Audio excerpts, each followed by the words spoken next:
is something changing with Substack? And like, I'm just never going to be able to get on these again. So today I was like, well, I hope that I can get on.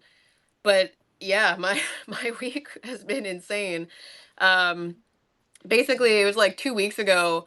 I decided to start applying for like a couple roles, and not like full time like employee roles, but just like different like ghostwriter roles.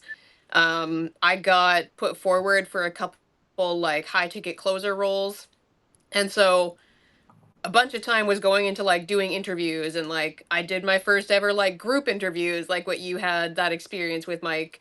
Those were interesting. And then, to make a long story short, all three roles that I had applied for all offered me the job within a span of like 36 hours. It was like Whoa, one that's offer, fast. next offer, next offer. So it Wow. was a lot. Did you It was a take any, or lot. are you still considering it? I did take one, yeah. Oh yeah, that's dope. I Congrats. took the thank you. I took the ghostwriter interviewer role. So I don't know if you guys ever met Jarek from he was in Full Stack, Jarek Yeah, Gray. He's on yeah, LinkedIn. yeah. It's a company that he's been working for. Um I don't know if you guys know who Ryan Cook is. He's also on LinkedIn a lot. But yeah, they basically wanted to bring somebody on to mainly help with like interviewing, kind of like client relations, and then obviously some writing. And yeah, I took that. So That's join dope. in, Yeah, he's join the legit, man. team. He's done really well for himself for how quickly he came into himself. He seemed like he kind of got his groove fast. Yeah, he's dope. They're both dope. But yeah, there's a there was a couple nights this week where I was like losing sleep, because I'm like, every time I thought, like, because I went into it kind of knowing like what I wanted to do. I honestly in my gut like didn't really want to take a sales role, just because like that's what I've been doing, and I feel like just with like the season I'm moving into in my life, I'm like, I don't know that I want a sales role right now. But then like the companies just seemed really good, or like I do another interview with them and I'm like, fuck, they're like really pulling me in, or like, the offer was good or the commission potential was good. So it like one night where I just literally could not fall asleep, because I'm like, I just hope that like I'm making the right decision. And I'm like, I think no, no, no, this is what I'm gonna do. But then I'd be like, but this thing about this company like really appeals to me. And like, it was so hard. It was so much harder than I thought it would be. And I've never been in that situation before where you got three offers back to back to back within the span of like a day and a half. I was like, holy shit, like it was really overwhelming. That's actually good though. I mean, do you guys follow this girl named Geraldine Spurway? She's like on LinkedIn and like Instagram or Yeah. whatever. There's this trend going around. I think she hopped on the trend. I thought she was the one that created it, but it was basically like everyone talks about their wins. I'm going to talk about my losses or whatever. And she Mhm. said that she has her own gig to her own business or whatever, but she was applying for roles, and she said that she applied for like 80 roles and got zero interviews. And she was saying maybe I made myself unemployable because of my. I think she's probably applying for like more corporate roles. I'm assuming, Yeah. but it's interesting though too because I think that is the case when you've done what we've all done, like started your own thing. People look at you like a liability almost. So you have to find like the right people. I feel like because otherwise they're Yeah. like, oh, you need to leave or whatever. But they're Yeah. doing this. I I think they probably I understand. Yeah, exactly. I thought of that a lot, and I thought of like your experience, Mike, of like when you did that group interview and you're like, I don't know, I'm sure there are people who are going to be like weary of hiring somebody who's like grown their own agency. And that was something that two of the companies asked me about. They're like, well, like, why don't you just keep doing your own thing? And the one that I got on with was like pretty thorough, and like we have an agreement and everything that like, we just want to make sure that like you're not seeing this as like a short stint where like, you're just gonna come in and like make some money and then like learn from us and then bounce. And we had a lot of good like conversations about it. Obviously I'm not looking to do that, but yeah, I went into it thinking like, I mean, I might have already dug a hole too deep where like I am unemployable to other people's teams, but I think I don't know, we're just like really aligned, and I think we both see potential on each side, and yeah, I'm Are, excited. are you saying that like Jarich and Co. asked you that? Like, is this like a stint or? was it the other people? No, no, like like the ghostwriting agency I came on, it was just like a kind of like upfront conversation. Like, we want somebody who like wants to help us grow and like be part of the mission. And, we just want to make sure that like whoever we bring in isn't coming in to just like learn from us to benefit their own agency and then, they bounce in four Nice. months. And I totally expected to have a conversation like that because when you are somebody who has been self-employed for years and has grown your own thing, like I would want to have that conversation being in their position too. Like, what do you want out of this? Is Yeah. this something that you want to like be part of and help grow and like, be part of the team, or is your priority to grow your business first and then like this would come second? And yeah, I respected the conversation. Like I expected it. Yeah, it seems to be a real fear for people. How was the interviews, by the way? Because it seems like some people are really good at interviewing. I personally don't love interviewing. I feel like it's like performance almost. Like I feel like I'm like perform monkey or whatever. But I don't know. Some people are better than others. But See, I feel like I crush it at interviews, but I don't see them as performative. Where I feel like I get really fucking weird and stressed is like with the sales roles, they almost always want you to do like some kind of like mock call or like objection handling. And I find those really weird annoying. and hard to do. Yeah. So like with both of the roles that were for like a closer, they both started actually they started with a group interview where like they brought like five candidates on who were all applying for this role. And then they go around like asking everybody questions. It sounded very similar to that group interview that you had, Mike, that you told us about. And then they both actually asked the question that I remember you mentioning towards the end of the call. They were like, okay, so if we brought on two people and, one of them was you and you had to pick somebody else from this call who you think should also get hired, who would you pick? And I was like, oh, Mike said this happened to him. They must be Um, all generating their questions with ChatGPT or something. Probably, yeah, maybe. But it was cool. Like I had never done a group interview before, so to have like two in the span of a couple weeks, I was like, every step of the way I went into this knowing that like I honestly don't in my gut want another closer role right now. It's just like not, I don't know, I just don't want it again. I find that like I learned a lot from being a closer. Obviously I learned a lot about sales and everything, and I think like learning how to continually get better at sales is just like an awesome skill that I think like every entrepreneur should learn. But I also find that like sales is very like you just have to be like on all the time. Like you got to show up to every call, like always be closing, like have your fucking face on. You got to be responding to people, you got to be like pretty available. Like I think there's a little bit less flexibility in being a closer than there is in like doing the ghostwriting stuff, for example, cuz like I can go from a cafe and write. I can write at 9 p.m. if I want to. Like I have that autonomy, whereas with the closing, like you got to be available. You got to have an open calendar.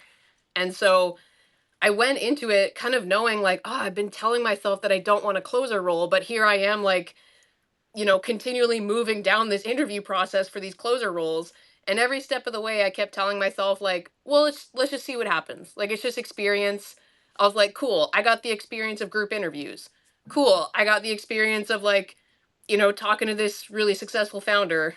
And then every time they kept progressing me, I would like talk to my husband. I'm like, fuck, they want to meet with me again. And he's like, well, if it's not what you want, why are you doing it? I was like, that's a great question. I don't know. Probably like the money, the potential, like the opportunity. I don't know. It's hard to say no when there's something being handed to you that you're like, I could like really grow at this company. I could make a lot of money at this company. Like, I don't know. It was harder than I thought it would be.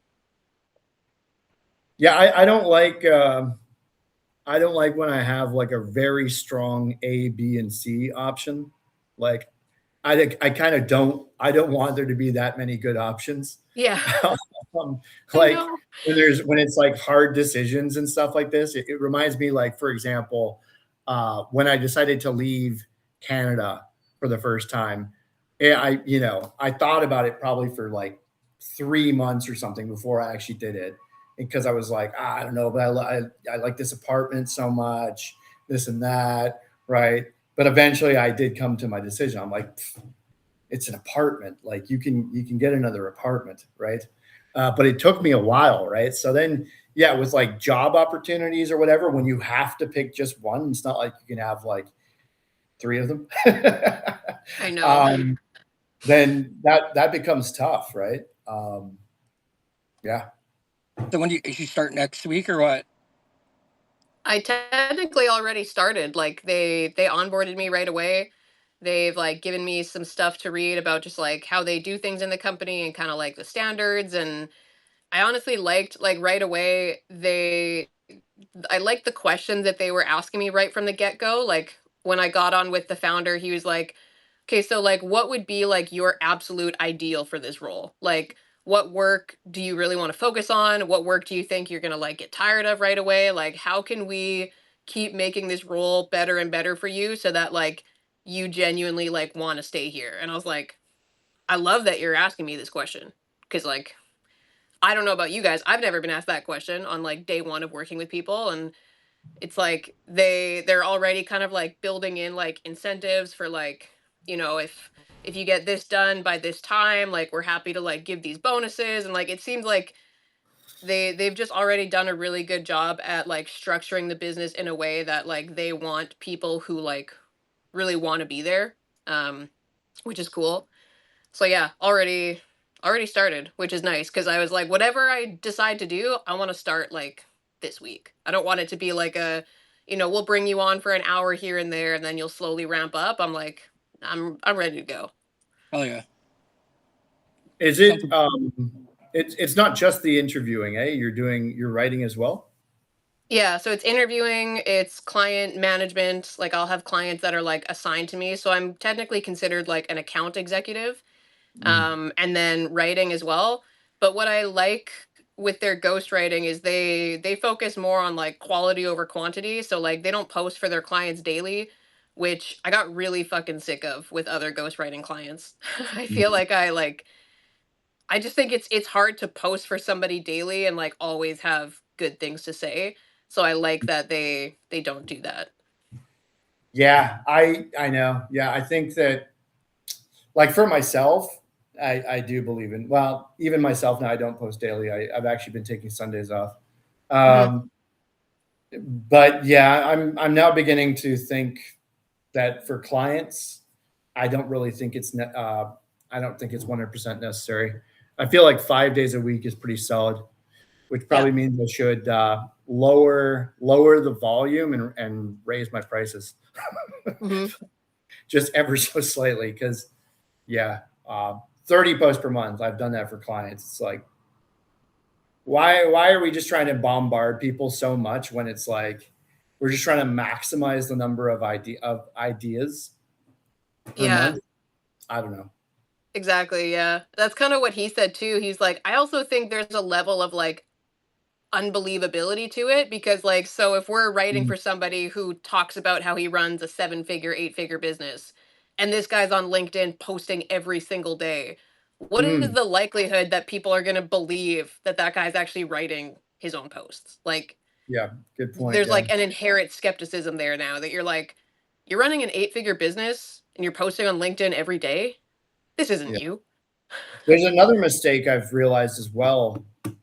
I even, but I even fell into it recently. Is like I think that ghostwriters also write posts that are too long for their Yeah. clients because it becomes this thing where you end up thinking from a deliverables standpoint, and not that you necessarily even tell the client like I'm going to make every post 200 words or something like this, right? But you fall into this trap of thinking that like more is better, right? But Mhm. it's like more is not better. Like I myself, for my LinkedIn posts, I have a real like range, and a lot of them are short. Like some of them are short, some of them are 50 words or something like this, right? Some are Mhm. 100, some 150, some are 250, right? But it's like it should be a case by case basis, And you should work with clients, obviously, who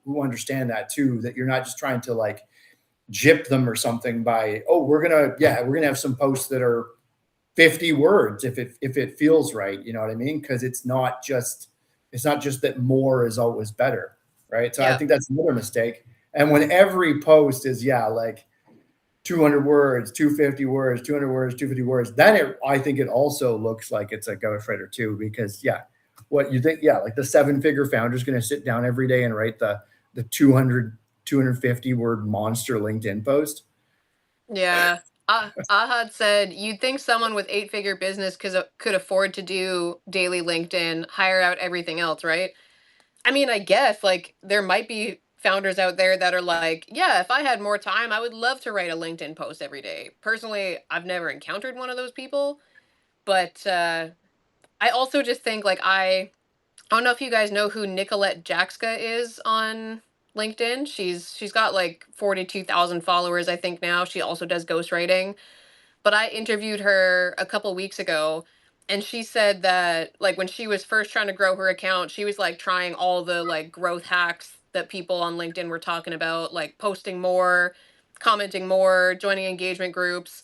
And she said that if she had to single out like one change she made that she saw make the biggest difference, it was posting less and just thinking more about like positioning with the posts and just like having better things to say, because when she was focused on like quantity of like, oh, like all these LinkedIn coaches are telling me that like I should be trying to post like, 5+ times a week, you're like, she was, at least in her case, she was just focusing on like hitting that number. And she's like, I knew that some of the posts I was putting out like weren't that great, and it's kind of a shitty feeling when you start doing that for clients, that you're like, yeah, this post is like mediocre at best, but we promised them a certain number, so like let's just get it out. So I think there's something to be said for quality over quantity. Do you think that Elon Musk does his own posts? I have a feeling that he probably does. He's probably just sitting there all fucked up and on ketamine and just typing away all at 3 o'clock in the morning. I heard his brother has to like hide his phone from him and put it in a safe. So I don't know. I feel like some of Jesus. these people like that are probably just like off the cuff, maybe. Yeah, maybe. I bet Elon does. I could see it. Yeah, it's I don't know what to say for Elon. I don't know. I think I've seen that. I think I've seen a video of Trump though, where he's in a room and he has somebody transcribing. He'll be like talking, and they're writing it down for him. So I Hmm. read that actually yesterday, not to be political or anything, but there was a someone apparently he's having an affair with this girl named Harp or whatever, and she's the one that's reading all of his writing out all of his texts.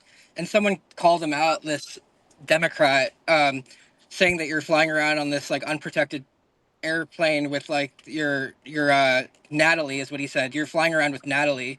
Those three words, and he's like apparently this guy was like a documentary like writer or like a filmmaker, and he knows how to create short. So I was reading a CNN article. It reminded me of you, Kelsey. They were saying that like the short form video content and clips are so important on like going viral and like just like getting like your name spread out there. But I thought it was interesting because CNN had a whole write up on short form video basically and how important it is. And I was like, wow, Nice. that's pretty wild to see like in the news. Dope. That's cool. Nice. wow, a moment of silence. This is rare. Yeah, I was just thinking about that. This is the first time we've ran out of things to say. Oh, How's yeah. LinkedIn going for you though, Mike? I know that like that's always the question I'll probably ask you every week just because out of curiosity. Yeah, you're crushing it, Mike. It's the same old. Well, I don't know if I'm crushing it. the yeah, like with LinkedIn, I've figured out ways to get insane amounts of traffic. It just takes a lot to actually get inbound leads. It's just not the glory days of 2025 anymore, but it is possible. So there's that, and just working on the novel. That's about it. Nice. How do you find your time is being split between like your own content, any like ghostwriting work you're doing, and then the novel? Hmm. Uh, I don't know. I Probably, I think the most for the novel, because it's the thing that like lights me up the most these days. So like I try and prioritize as much time as possible. It also takes so much time. Like even just line editing one chapter, I'm lucky if I can do that in a day, right? Because it requires a lot of thought. Some chapters more than others. Uh, yeah, yeah. So that's probably the biggest bucket. I can write a LinkedIn post very fast for myself. Like, Mhm. yeah. Then there's all the other stuff, like replying to comments and stuff like this. I don't do many outbound comments these days. Mhm. Um, Can't blame you on that. Joel says Argentina's president says X manages himself. Everything else is managed by his team. Interesting. Yeah, I feel like that's pretty common. Like sometimes founders or higher ups have like one platform that they like to post on, and then the rest just gets managed. And you can usually tell too. That's kind of the other thing is like if you have somebody who's like a celebrity or a well-known person and they're on like all platforms, but there's one where the posts just always feel different or they're a little bit less like structured, you're like, "Oh, this is probably where he actually posts." Oh, by the way, I was watching. There's this pro skater that became like a mayor in California, or not a mayor Mhm. of some city in California, and he was talking about like how this real estate agent, a real estate guy. This girl is hilarious. She would go into houses and be like, she'd be in a golf course and be like, yeah, I don't even consider golfers to be like real like athletes, and talking all this shit and like kind of like satire what Mike does a lot of time on LinkedIn, but like on video to sell houses. And apparently like she shows up on like the discovery feed. I thought it was really smart though, because I feel like there's so much room for people that have like balls and something interesting to say and just don't give a fuck, Mhm. to stand out. I don't know. Yeah, I think there's something there because the satire thing is interesting. Yeah. I feel like I mean I see what you're saying, Mike, that like with it could be like also I mean the shift that I've kind of seen with LinkedIn is like people are posting in general a lot less like businessy posts, like a lot less like business promotion posts. And I know you've talked about this before that like they just don't do as well on LinkedIn. And if LinkedIn picks up that like you're talking about your offer or something, you'll usually find that that post like doesn't do very well. So it's interesting that like that shift has happened. And then I've seen people like you lean more into like satire and like there's almost a little bit of like a Facebook Twitter vibe that's coming over to LinkedIn now and I keep seeing people like hating on it like this isn't Facebook. It's like well, sure, but have you seen the kind of content that's working on LinkedIn right now? It is kind of more Facebook like and like not like trolling necessarily, but like satirical is a good way to put it. So, yeah, and I mean on the one hand, sometimes it's not satire. Sometimes it's actually just something that you believe with conviction that mhm, is just not what every other person believes. Like, yeah. last, I believe it was last week, I put out this post and I was talking about the whole like Claude watermarking. Have you heard about Oh this, yeah. Kelsey? Yeah, yeah. I just heard about this today actually. Oh, just today. Okay. Yeah. Yeah. All right. Yeah. So, yeah, a lot of people see, because I feel like I was going to say angle, but really it's my opinion or perspective on it. I think is like different than a lot of people because like I don't see it as a good thing, which um, I don't see it as a good thing. There's some people who would be like, good, yeah, like mark up that AI content and stuff like this, right?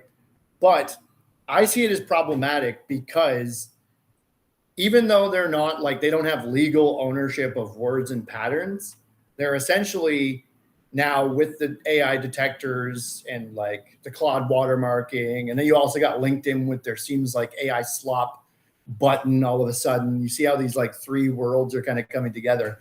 It's like, all right, so are we kind of also limiting the way that actual humans can write now without being called AI?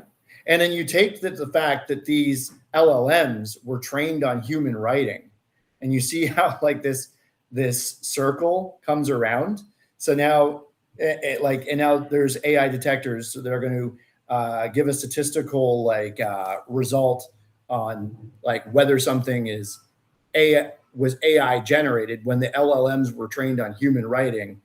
And right now, I don't think it's necessarily that big of a problem. I think it actually, like if you look at that like Pangram AI detector, it actually I think does do a pretty good job of telling what is AI and what's not. Um, but even right, so right now it produces like a 5.4% false positives. But what happens, because nothing ever stays the same, what if that changes over time and their standards or parameters of what they call AI writing becomes tighter? And then it's just like, oh, that's AI writing, that's AI writing, that's AI writing. Today I messed around with Panagram. I just wrote, but here's the kicker. You need at least 50 words. You need at least 50 words to put something into Pangram. So I wrote, but here's the kicker, but here's the kicker, but here's the kicker. Copy paste, to hit 50 words. And I ran it through Pangram. It's like, this is AI generated. so, so it is, because obviously that is like now it's very, it's associated with AI writing. Mhm. So basically, like that is a phrase that you're not allowed to use that now. Otherwise, Yeah. yeah. So yeah, I don't like it. I don't like it. And the anti AI purists, a lot of them would be like, this is a step in the right direction or something like this. But even they, I think, are missing the bigger part of the equation and what could actually be happening here, where it's infringing also on human writers and their ability to just like write. I've honestly never really trusted the AI flagging systems because I mean I haven't dove super deep into a lot of them, but in my experience, the ones I have tested have more often than not been inaccurate. Like I specifically remember one time I wrote something, it was a post or something, put it into this AI detector, and it I hadn't used AI at all. And it was just like picking up random things and being like, we think this post is 40% written by AI. And I'm like, okay, well, I immediately lost trust in this one already because it's Wow. wrong. And then also, Substack introduced that feature of like detecting AI writing.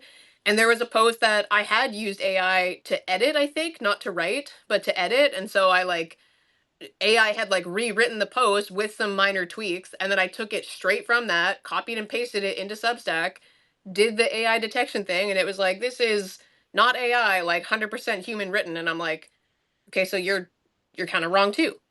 So now I don't know. I don't put a lot of merit into them. So whenever I see people like posting about them a lot or like having a lot of back and forth discussions, I'm like, I don't even care to participate in these conversations because I just don't believe that these AI detectors are going to like massively change anything because you dabble around in some and you realize that I don't think most of them are actually good. I think it's more about like people just trying to one up each other and like trying to like have higher status, and about like it should be about what's the message, did the message come across? And it's become this whole like thing about like trying to like be superior to others or whatever, which is crazy to me. It's like, did you have a good message to share and did it get shared, instead of was it written by this or not? Like it's just really odd times. Yeah. Joel said the M dash written by AI.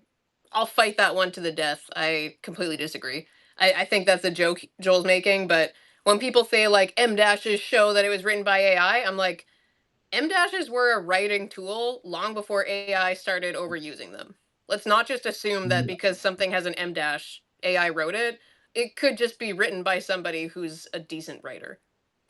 Yeah, like yeah, and like I will say a lot of these literary devices, certain punctuation like the M dash, etc. Like it does use them often in a Yeah, really bad way. Okay, yeah, like its use of like antithesis is horrible. Its use of M dashes is kind of horrible because it will litter a post with M dashes. It's like and nobody uses that many M dashes. At least yeah, when actual authors were using M dashes, they were very tasteful with them, and yeah. that's cool and stuff. Um, but I forgot where I was going with that. Ah, well, whatever. Yeah, it No, does overuse them for sure. I remember editing something for a book, a part of a book for somebody, and there was just so many spots where AI had suggested to put an M dash, and I'm like, It doesn't even make sense to put an M dash there. Those are clearly two separate sentences. Like, why are we? I don't know if it's just, like, something that AI has been trained to do, but it definitely overuses them. So I see how people are like, I'm seeing M dashes everywhere, and it's cohesive with the rise of AI. That just must mean that anybody who writes with an M dash used AI. I've kind of been mocking that on LinkedIn as well. Like I've been taking pictures of like um, old text from like certain novels and stuff like this, and I've kind of got a little bit of a funny like personal framework, or almost a personal template that I've been using. It's just like this book was written in 1997. Um, what do I say? Oh, it contains like the rule of three, or it contains an M dash. And I then like the punchline's always the same. It's kind of like a pretty cool that Lee Child had early access to Chat GPT when he wrote, and then whatever the name of the novel, right? So it's I'm really liking that. Oh, but on that note, apparently, like even some Hemingway writing, or like the U.S. Constitution, when fed into these AI detectors, came back as like AI generated. So Holy like, shit. what the hell are we doing here? I also don't like that AI was trained on all this like on all this like classic writing, and now they're wrapping back around and have the nerve to say this sounds AI generated. That's hilarious. I'm wondering how people are using them for their. They have to be using them for their resumes and cover letters and all that shit too. So I'm wondering, like, are companies scanning for this too and being like, how is that? I mean, it's just kind of a This is where weird it becomes an time. issue too, because like students, people Yeah. applying for jobs, all this. Yes, Yeah. I mean that's where probably some of the biggest slop is actually happening. Like forget LinkedIn. What about all these students writing their essays with ChatGPT? Like That's what I it's was thinking. easier to write an essay. My God. And if Yeah. you're You, a smart student, might be like go through and like maybe edit it and choose different wording and stuff like this. But God, like it's just never been easier to write a an essay. Yeah. You know what? I mean, this could be a topic we pick up next week because I know, Jeremy, you said you got to go. But I was talking to somebody recently who is a teacher, and he's been a teacher for like since pre AI. And I asked him, like, how do you guys deal with that with like students? Because, like, are you guys just so on top of like being able to tell if this student like clearly did this entire assignment with AI? And he, he seemed like he like immediately like deflated. And he's like, Kelsey, I feel like I can't really like enforce anything as a teacher anymore. Like he's like, we know they use AI. And I mean, if you look at like private schools or stuff like that, they might be a little bit more like enforceful. He can tell. Sorry, did I freeze there, or can you hear me? You You did froze for a for a second, second, but but I could hear. Okay, okay. Anyway, he then shifted to talking about how he's like, I can't even like send a girl home anymore for dressing inappropriately because like I'll get in trouble. And he's like, the things that girls will like wear to high school now, like some girls just wear like straight up sports bras in the classroom and like shorts that like their ass cheeks hang out of, and like I can't say anything because like it'll like I'll somehow get in trouble by telling this 17-year-old that she's dressed inappropriately. And honestly, I can attest to that because we're staying at my parents' house right now. They live right down the street from a high school. So when I'm like walking or driving by, I see the students walking home and I'm like, that girl's ass cheeks are out. I would have yeah, never been able to wear that to school. But he was like, I can't say anything now. It's not like it was, 10, 15 years ago where like you could tell a girl like you need to go home and change, you're dressed inappropriately, because now like I'm more likely to get in trouble than she is. It's Yeah, fucking yeah, there's a crazy. that's weird, but I could somehow see that happening. It's like, well, why were you looking in the first place, Mister P? Yeah. Yeah, that's a good Yeah. Why question. are you looking at my boobs? that I'll end it on there, and I'll see you guys next week. But one last point I was going to Great say place to leave off. before we leave is did you guys see that thing with the Meta? Meta is like those Meta glasses are being banned from like certain clubs around LA and bars because they could film you, I guess, without your consent. I thought that was also interesting. But to your point, Kelsey, too, like I was walking around Truckee near Tahoe yesterday, and some of these girls are like wearing like there's not much to be left to the imagination anymore. I'm not Oh, against it by any means, but like I'm also just like, what the fuck? Like, what day and age are we in right now? Like, it's pretty wild. You know, as a male, I'm fine with it, obviously, but I don't know how I'd feel about it if it was my wife or girlfriend. But it's like one of those weird things or whatever. I guess at the same time, do whatever makes you feel comfortable, right? But I yeah. don't know. anyways, Maybe that's a discussion for our next live. All right. Peace out, guys. Good to See you see guys. you.